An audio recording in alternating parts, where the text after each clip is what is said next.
wada fadhiya oo ilaahay subxaanahu watacaala dartiis ay isu arkayaan oo ilaahay subxaanahu watacaala dartiis ay u kulmayaan wax kaleeto aanay u kulmahayn kitaabkiisii inay bartaan sunadii nabigiisa alayh الsalaatu wasalaam inay akriyaan inay khayrka isfaraan wanaaga isfaraan bay isku jecel yihiin marka maxabada dadka saalixiinta ah iyo la fadhigooda iyo hadalka wanaagsan majaalista lagu hayo ee aan laqadka iyo waxa xun iyo hadalka xun aan ahayn waa min asbaabi dukhuli اljanna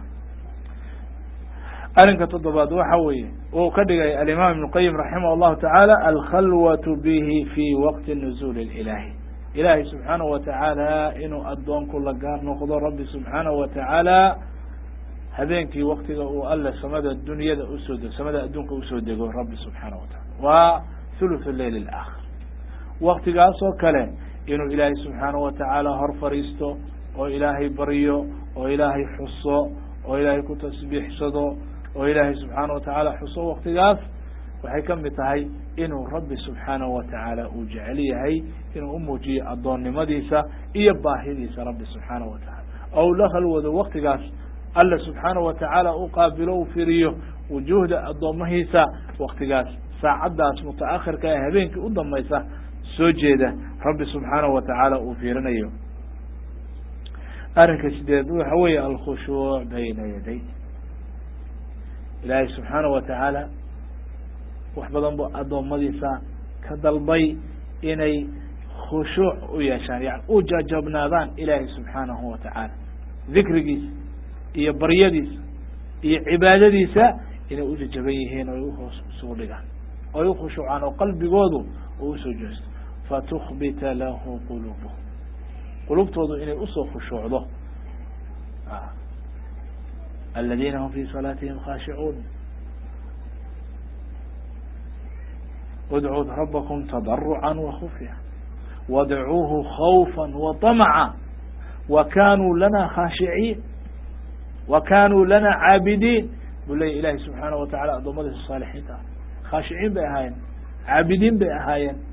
kuwa qalbigooda ilaahay subxaanahu watacaala uu usoo joogsaday o u jajaban yahay bay ahaayeen sabab kasta oo inuu ka dheeraado qofku oo qalbigiisa waxyeelaynaysa waayo ilaahay subxaanahu watacaala agtiisa qalbi aan saliim ahayni ma dhaafayo imtixaanka yawma laa yanfacu maal walaa banuun ila man ata allaha biqalbin saliim qalbin saliim ama qalbiga hadduu adkaado faweynu lilqaasiyati qulubuhum lidikri illah kuwa qalbigooda u adkaaday qaasiga u noqday ilahay subxaana watacaala agtiisa wax kuma leh qalbi khaashi ah oo khaadic ah oo jilicsan oo layin ah baa ilaahay subxaanahu watacaala agtiisa kafaa-is ka noqonay ilahay nabi ibraahim alayh salatu asalaam wuxuu yihi id jaءa rabahu biqalbin saliim rabbigiis wuxuu la yimi qalbi saliim ah nebiguna alayh slat slam ninkii qalbigiisu saliimka ahaa wuu amaanay oo wuxuu ugu sheegay rajulu min ahli اljana inuu yahay rajul min ahli اljana inuu yahay waxaa kamid ah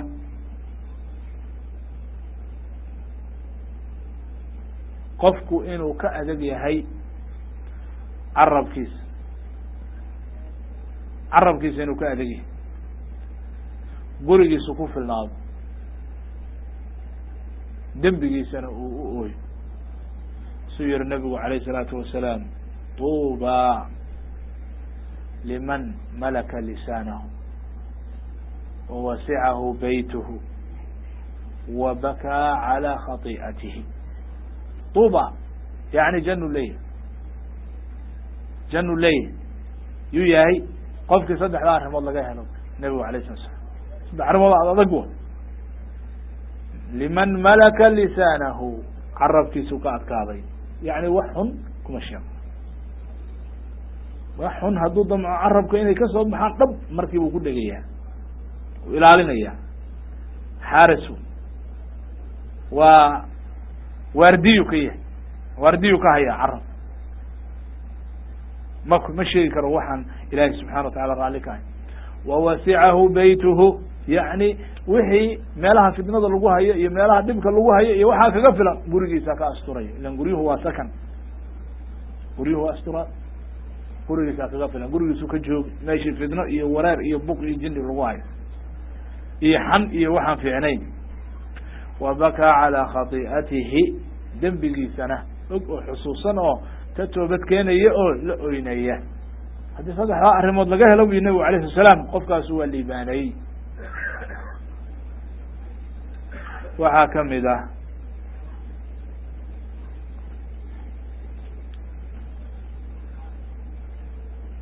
nebigu alayh الsalaatu wasalaam laba arrin buu yihi qofkii ii damaano qaado ana jana u damaano qaadaya laba arrin yaa ii damaano qaadaya anigana jana u damaano qaadaya man yadmanu lii ma bayna lixyay wama bayna rijlayh adman lahu ljana labada daandexooda yaa ii damaano qaaday waa carabka yaa damaano qaada afkiisa carabka ku jira labadiisa daandexooda yaa ii damaano qaadaya inaan wax xun ku hadlin wax wanaagsan mahayna wax fiican kasoo wax xuna kasoo bixin yaa damaano qaadaya labadiisa lagood dhexdooda waxa ku jirana yani farjigiisa inuu dhowro yaa damaano qaadaya liannahu farjigana shahawaat isha wax fiirinaysa farjigaa hogaaminaya lisabab lfarji bay ufiirinaysaa wax ay wax u raadinaysaa xaaraanta ufiirinaysaa bisababi shahwa carabku wax u hadlayo meelaha u marayo waa shahwa idan labadaas yaa ii damaano qaadayo nabiga alay waa damaano adag yaa damaano qaaday ana admanu lahu ljana ana jana u damaano qaadaya waxaa kamid ah beenta oo la iska daayo oo qof ka fogaado runtana u laazimo ana zaciimun buy nabigu alay sala ana zaciimun yani waxaan daamin ka ahay oo aan u damaano qaadaya bibeytin fi wasط اljana liman tarika alkadib qofkii beenta iska daayay wain kana mizaxan xataa kaftan ba ahaade qofkii beenta iska daayay walow kaftan ay tahay guri jannada dhexdeeda ah ayaan u damaano qaadaya wakadalika qofkii ka taga dooda waxaan u damaano qaadaya guri jannada meeshiisa uhooseysa ah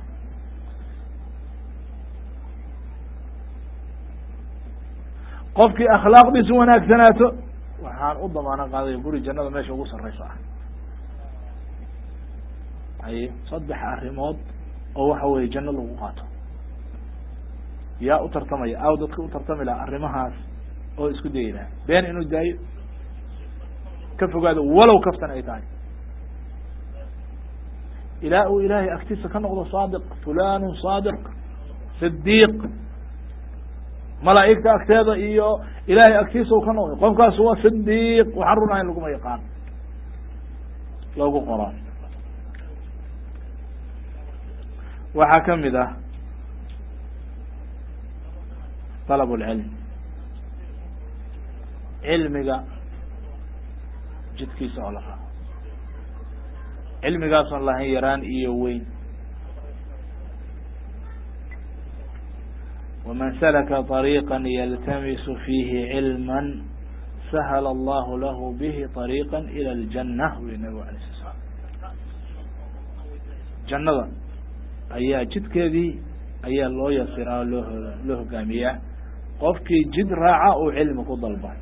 wado qofkii qaado uu cilmi ku raadinayo marka dalab اlcilmi waa asbaabaha jannada lagu galo waxaa kamid ah xishoodka aliman wاlxayaa fi ljana wy nabig alay slam meel kale maba aadaanba iman iyo xishood jannay jiraan bu yihi nabig alay sala slam xadiis badanna wuxuu ku sheegay nabig alay sla slaam xishoodku waxaan khayr ahayn inaanu keen waxaan wanaag ahayn lama yimaado yiri xishood bal kulluhu khayr xishoodka dhan ba wada khayr sidiisaba waxaa kamid ah almukthu fi lmasaajid masaajida oo qofku u badsado oo beyt u noqoto yani salaadaheeda iyo dikrigeeda iyo u noqota haya nabigu alay sl slam wuxuu yihi almasjidu baytu kulu taqiyin horta waa gurigii qof walba taqiya bu yihi nabigu alayh الsalaatu wasalam takafala allahu liman kana almasjidu baytahu ilaahay wuxuu u damaano qaaday qofku masjidku gurigiisi yahay bimacnaa badsado wey ila qofku gurigiisu badsadaa qofkii badsadaa masjidka takafala allahu liman kana almasjidu baytahu biالrawxi wالraxma wاljawaazi calى الصiraadi ilى اljana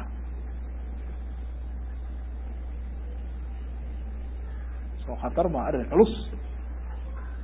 takafala allahu liman kana almasjidu baytahu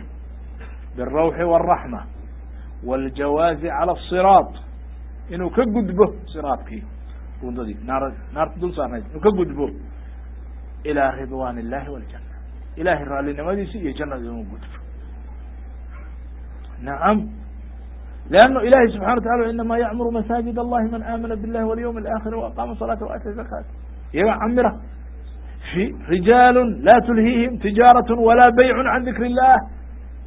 beec iyo shuro iyo dukaan iyo kama mashquulin hadda waxaa la sheegaya waxaa leeyahy meelahan oroba iyo america iyo ninki dukaan hebel aawi masaajidka laguma hayo aawi intuu ka baxay hebel dukaan buu furtay la yihi hebel lababa aragsu dukaanka u furtay jumcadii baba qilqiil gashay qaar ba waxay jumcadii ba xataa laga waayey jumcadii waxay dhaafaysaa isagoo dukaanka taagan kam iyo kam leh ilahina subxaanahu wataعaalى وإida ra'w tijaaraة aw lahwan infaduu ilayha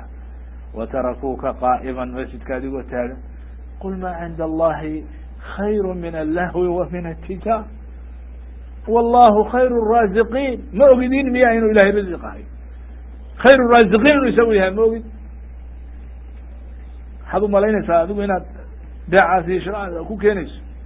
idan ya ikhwaani masjidku sabab wuxuu unoqday dadka inuu janno uhogaamiyo liannahu waxaa ku mintidaya dadka aanay tijaaro iyo lacag iyo xoolo iyo ciyaal iyo caruur iyo dadka ka mashquulinaynin rijaalun laa tulhiihim tijaaraة walaa bayc can dikr اllahi waiqaami الصalaati waitaaءi الzaka sababtu maxay tahay yakaafuuna ywma tataqalabu fihi اlqulub wاlabصaar ilahay muxuu yihi liyجزiyahum allahu axsana ma camilu ويزيدهم من فضله والله يرزق من يشاء بغير حساب waxaa kamid ah لزوم الجماعة لزوم الجماعة qofka muslimiinta u ka cararin jamاacadooda u laazimo jamاacada salaadooda u laazimo jamاacada muslimiinta wada jirkooda u laazimo gooni u bixin nabigu alay sl slam wuxu man araada baxbuxaة الجنة jannada raaxadeeda naciimkeeda dhexdhexaadkeeda qofkii doonaya inuu galo falyalzam iljamaca jamaacada ha laazimo muslimiinta waxaa kamid a oo min ahamiha ah bir lwaalideyn nacam nebigu alayh الsalatu salaam wuxuu yihi ra'aytunii dakaltu ljana habeen baan is arkay bu yihi anigoo jannada ku jira nebigu alayh salatu salaam xaaladihiisu xaalado gaar ay ahay habeenkii la kaxaynaa janna la geynaa naartaa lasoo tusaa jannada lasoo tusaa samooyinkuu soo maraya waxbaa lasoo tusaya dab waa hore dhintay adduun waa horena lasoo tusaya xaaladihi kanat xaalaatuhu gayra caadiya xaaladihiisu waa xaalada aan caadi ahayn jannadaan galay buu yihi habeen waan is arkay anoo jannada ku jira markaasaan waxaan maqlay qof qur-aan akrinay markaa codkiisa ubogayo war qofkaan yaa way qur'aanka akrinayo markaasa waxaa layihi xarisatu bnu nucmaan nin saxaabiya la oran jiray xarisatu bnu nucmaan waya la yihi